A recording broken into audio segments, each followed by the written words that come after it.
6h.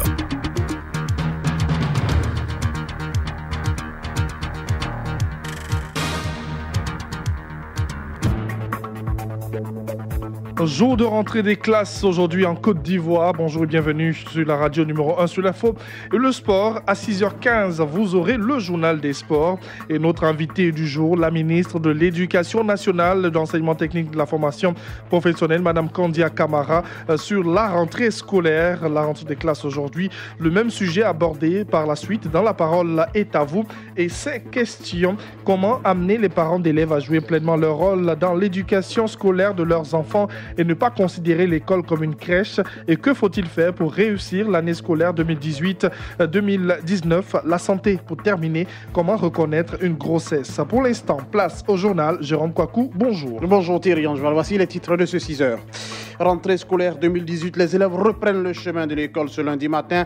Une reprise placée sous le signe du civisme et de l'engagement. Les équipes du ministère vont sillonner quelques établissements pour se rendre compte de l'effectivité. Élections locales à venir, quel candidat choisir? Une ONG forme la population autour d'un panel. Il s'agit d'aider les Ivoiriens à porter leur choix sur le meilleur programme de développement.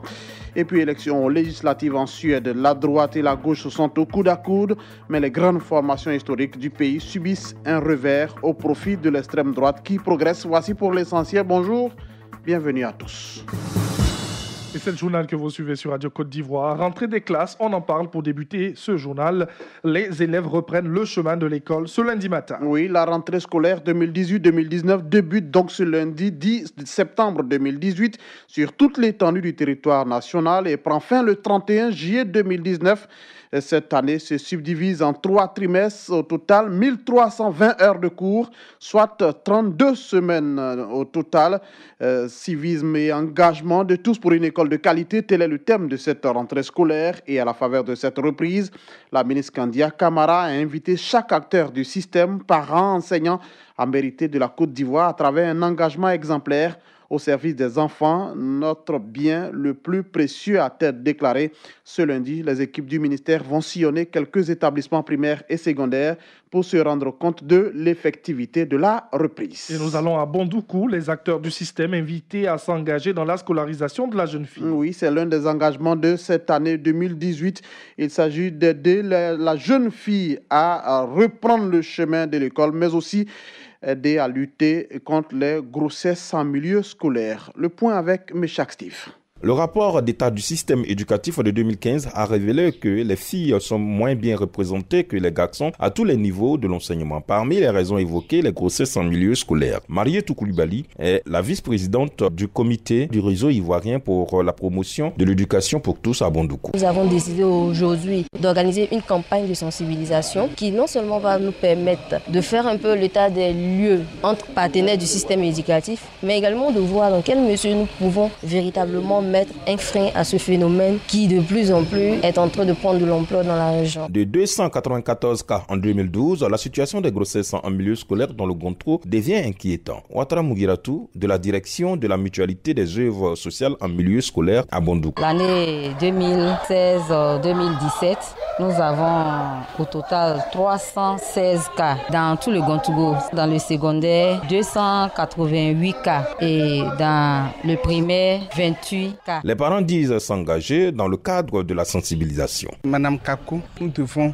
vraiment miser sur la communication parent-enfant, de telle sorte que quand l'enfant a un souci, il se tourne vers le parent et non vers les amis. Kouakou Boaki, pour nous parents d'élèves, aujourd'hui, on ne peut pas faire de l'éducation sexuelle une question taboue. Durant 2 semaines, un film documentaire sera projeté dans 6 comités régionaux dans le cadre de cette sensibilisation. Meshach Steve, Bondoukou, pour Radio Côte d'Ivoire. 48 étudiants de l'université de Grand Bassam viennent de recevoir le diplôme de fin de formation. Oui, c'était ce week-end à la faveur de la 4e promotion des bachelors organisée par cette institution.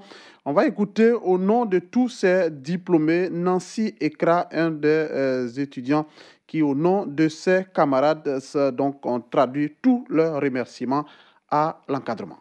Nous autres diplômés d'IUGB ne sommes pas seulement des personnes avec des diplômes, mais nous sommes des intellectuels. Nous sommes prêts à travailler et à assumer des responsabilités diverses et variées au sein de vos entreprises, de vos institutions, de vos agences gouvernementales. Nous sommes capables de nous exprimer professionnellement aussi bien en français qu'en anglais. Nous sommes redevables à notre institution, nous sommes redevables à nos professeurs, nous sommes redevables à notre entreprise et ainsi qu'à nos amis. Nous devons garder cela en tête et agir de manière à ce que tous les actes que nous posons impactent de manière positive la société dans laquelle nous évoluons. À vous autres, les promotions subséquentes, la promotion de 2018 a un message pour vous. Retenez une chose, la raison principale pour laquelle vous êtes à l'Université internationale de Grand Bassam, c'est d'étudier et de réussir. Nancy Ekra, donc étudiante à l'Université de Grand Bassam, qui s'exprimait là au nom de tous ses camarades. Le ministre de l'Enseignement supérieur, Albert Touakeus Mabry, représentait le Premier ministre à cette cérémonie.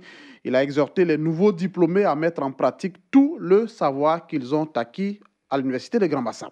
Chers futurs diplômés, je tiens à vous féliciter pour avoir brillamment achevé vos études. Soyez fiers d'avoir un diplôme de l'un des établissements d'enseignement supérieur d'excellence de notre pays, une institution de renommée internationale. Vous avez été formés sur la base de la compétence avec le sens de l'éthique et de l'aptitude à apporter des solutions innovantes aux problèmes de développement de l'Afrique. Vous êtes donc intellectuellement armés pour contribuer à relever les nombreux défis auxquels est confronté notre continent.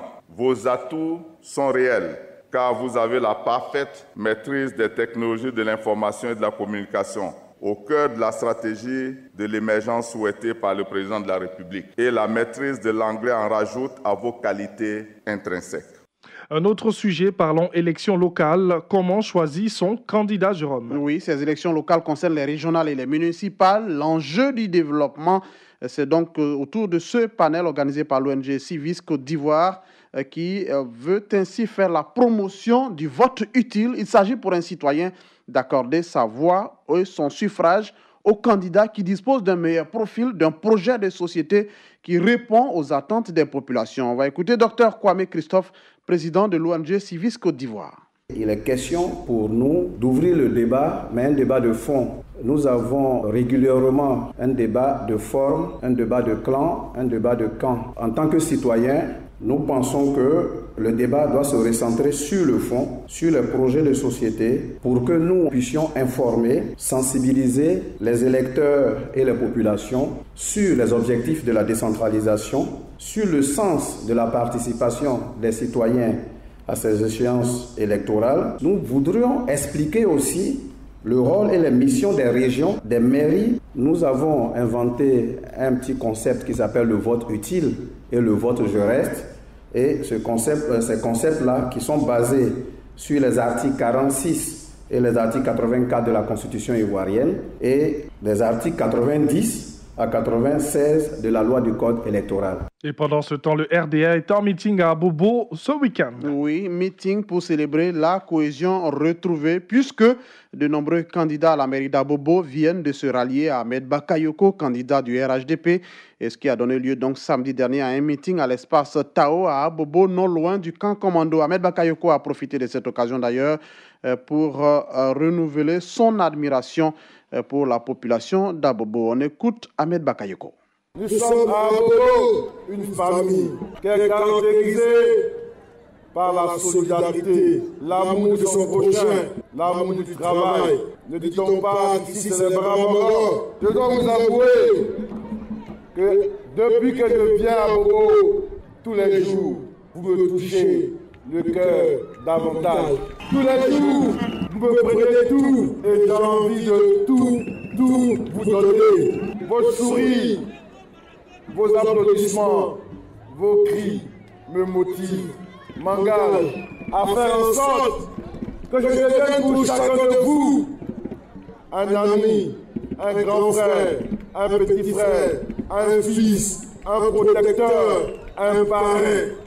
Et nous allons avec le peuple 108 qui rend hommage à deux de ses fils. Oui, il s'agit des ministres à Montanoé et à Kaawele, tous deux membres du gouvernement et fils de cette région. Tout le sud Komoué est donc sorti ce week-end pour leur dire merci pour les actions de développement, de solidarité et d'union surtout avec les cadres de cette région. L'initiative de cette célébration est de l'association Les Archanges d'Aboasso qui avait pour l'occasion le soutien des organisations féminines et de la jeunesse du Sud de Comoé.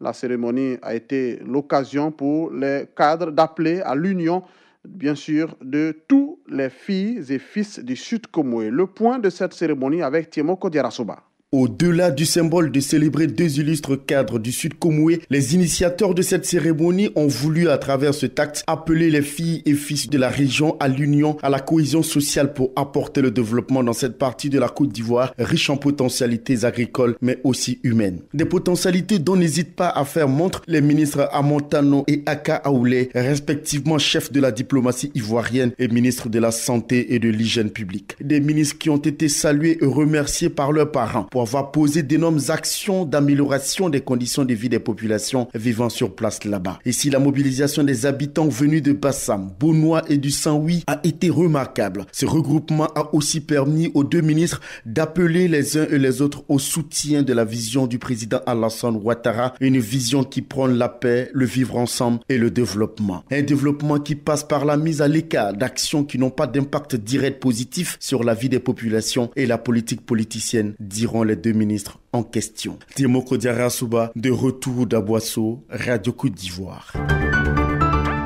La technologie comme solution à la transformation de l'agriculture. Oui, l'initiative a pour objectif principal d'augmenter le rendement de 25% de la production de riz et créer 70 000 emplois avec une augmentation de 50% du revenu annuel des ménages. Cela permettra de réduire davantage la consommation de bois dans les étals de riz haut de gamme. Étienne Deveillé est le directeur de la recherche à Africa Rice. Il nous instruit sur l'intérêt de cette rencontre. Nous sommes vraiment optimistes. Nous pensons que l'Afrique peut faire une différence. Il est clair qu'il y a déjà beaucoup d'efforts qui ont été réalisés. On en est bien conscient, mais on a une demande qui croît sans cesse. Ça montre aussi l'intérêt qu'on a pour le riz ici comme consommateur. Mais le challenge, le défi est très grand. Ce qui compte, c'est que les producteurs réalisent qu'ils ont des possibilités de faire des profits, mais pas seulement eux. Tous ceux qui sont dans les chaînes de transformation et qui finalement doivent gagner leur vie avec le riz et pour le bénéfice des pays, pour être sûr que nous n'utilisons pas de façon non nécessaire des ressources indispensables pour importer quelque chose que nous pouvons produire chez nous. Nous allons à l'international. Élections législatives en Suède, la droite et la gauche sont au coude à coude. Oui, les résultats des élections législatives de hier dimanche donnent la droite et la gauche quasiment à égalité. Mais les grandes formations historiques du pays subissent néanmoins un revers au profit de l'extrême droite qui progresse. Selon les résultats quasi définitifs fondés sur 4 800 des 6 004 districts de Suède, les démocrates de Suède, le parti d'extrême droite se place en troisième position avec 17,7% des voix, bien en deçà du score espéré. Le parti social-démocrate au pouvoir résiste mieux que prévu avec 28% de suffrages. Une déconvenue limitée, même si le parti encaisse comme prévu un recul sans précédent, le plus bas score de son histoire. On termine sur le continent africain. Madagascar, un proche de l'ex-président à la tête du pays, le nouveau président de la République par intérim, Rivo Rokotavao. Le président du Sénat a pris ses fonctions depuis vendredi soir à Madagascar. Plusieurs médias évoquent une possible passation de pouvoir entre l'ex-chef de l'État et le nouveau président, aujourd'hui lundi même 10 septembre, en démissionnant du pouvoir pour faire campagne pour la présidentielle du 7 novembre. R. Mpiana laisse un de ses plus fidèles alliés à la tête de l'État. Point final de ce 6 heures. On vous rappelle l'essentiel. Rentrée scolaire 2018, les élèves reprennent le chemin de l'école ce lundi matin. Une reprise placée sous le signe du civisme et de l'engagement. Les équipes du ministère vont sillonner quelques établissements pour se rendre compte de l'effectivité. Et puis, élection locale, l'avenir, quel candidat choisir? Une ONG forme la population autour d'un panel. Il s'agit d'aider les Ivoiriens à porter leur choix sur le meilleur programme de développement. Radio Côte d'Ivoire, les sports d'ici et d'ailleurs.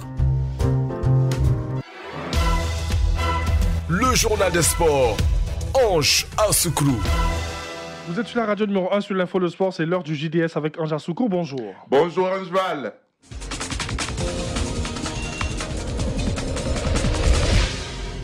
Et c'est du football pour commencer. Éliminatoire de la CAN 2019. La Côte d'Ivoire a battu le Rwanda 2-1 hier. Bonjour à tous.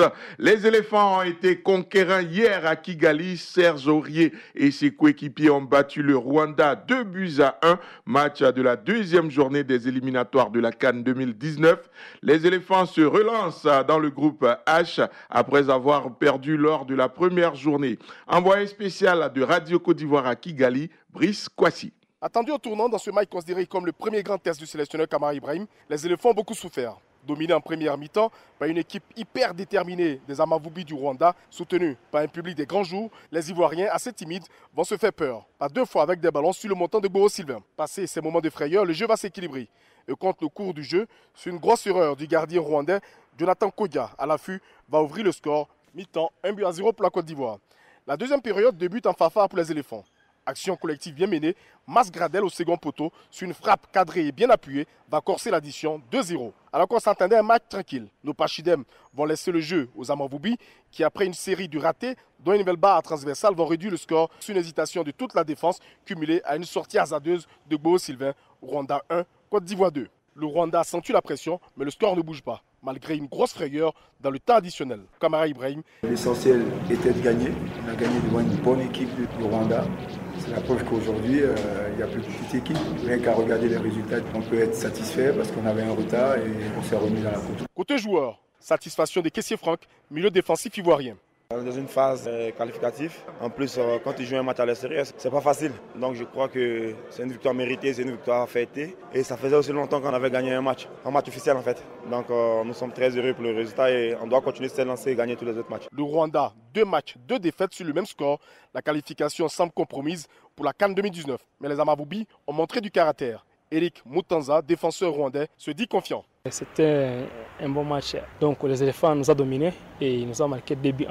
Et donc comme c'est une grande équipe, et en Afrique même, c'est pas même en Afrique seulement, et ils nous ont dominés comme ils ont des grands joueurs. Donc moi je dis qu'il y a des espoirs, on a 3 matchs ici. J'espère que le Centrafricain ici, il va nous donner les 3 points. Et il y a la Guinée-Conakry aussi, il va venir ici à Kigali. Donc on va gagner quand même. Les éléphants, après cette précieuse victoire, ont quitté Kigali pour Paris hier nuit avec d'autres ambitions et d'autres challenges.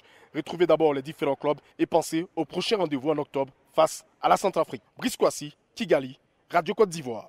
La Côte d'Ivoire qui s'impose donc 2-1 contre le Rwanda. Dans l'autre match du groupe H, la Guinée a battu à domicile la Centrafrique 1-0 et est en tête du groupe H. Pour les autres rencontres de cette deuxième journée, Madagascar et le Sénégal ont fait match nul 2 buts partout. Une rencontre qui a été endeuillée par une bousculade 2 heures avant le match et qui a fait 1 mort et 47 blessés. Le Togo et le Bénin ont fait match nul 0-0. Le Libéria et la RD Congo se sont neutralisés 1 but partout. 1-1 également entre le Congo et le Zimbabwe. Le Mali a battu le Sud-Soudan 3-0. La Tunisie s'impose face au Swaziland 2-0. L'Angola bat le Botswana 1-0. 1-0 également pour l'Éthiopie devant la Sierra Leone. Quelques surprises lors de cette deuxième journée. La Mauritanie a battu le Burkina Faso 2-0. Le Kenya s'est imposé face au Ghana 1-0.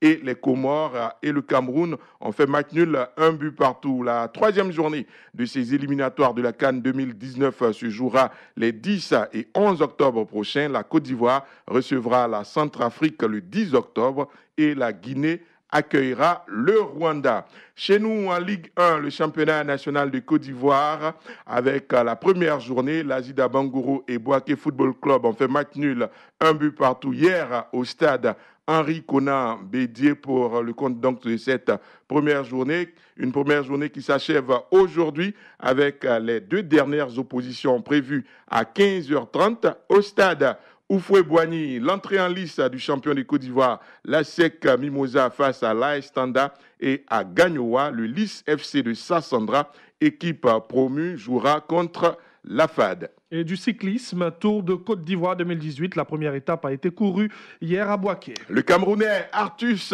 Tella a remporté cette première étape. Bouaké, Katiola Bouaké. Le compte-rendu de cette étape inaugurale avec l'envoyé spécial de Radio Côte d'Ivoire sur les routes du Tour, Sindou Koulibaly. Aidé par ses équipiers, auteur d'un travail de sape, Le lion camerounais n'a pas eu de peine pour s'imposer à l'arrivée devant la place de carnaval de Bouaké. C'est haut les mains qu'il a franchi la ligne d'arrivée, comptabilisant 20 secondes de plus sur le Burkinabé Sorgo Mathias et l'Ivoirien Cissé Isiaka, et respectivement 2e et 3e. Une avance que le champion camerounais en titre entend bien conserver. C'était pas facile, ce jeu d'équipe. Vous avez l'air de voir que c'est facile, mais c'était pas facile.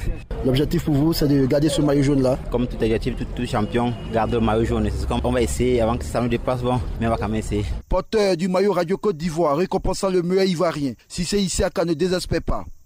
La route est bonne, ça va, c'est un circuit qui est bien. On essaie de faire ce qu'on peut faire, c'est l'essentiel. Et on aimerait gagner, mais comme c'est le début, déjà on essaie de faire ce qu'on peut et puis on verra les autres jours à venir. On partira étape par étape. 39,991 km/h, c'est l'excellente moyenne réalisée par le peloton de 45 coureurs issus de 2 équipes ivoiriennes et de 6 étrangères venus du Bénin, Togo, Guinée-Conakry, Cameroun, Burkina Faso et Ghana. Un nombre qui va s'accroître avec l'arrivée en dernière heure de l'équipe malienne. À l'inverse de l'étape inaugurale, espérons une mobilisation plus grande de la population. À l'occasion de la 2e étape, ce jour, un circuit fermé de 8 km a parcouru 15 fois, soit une distance de 120 km dans la ville de Daoukro.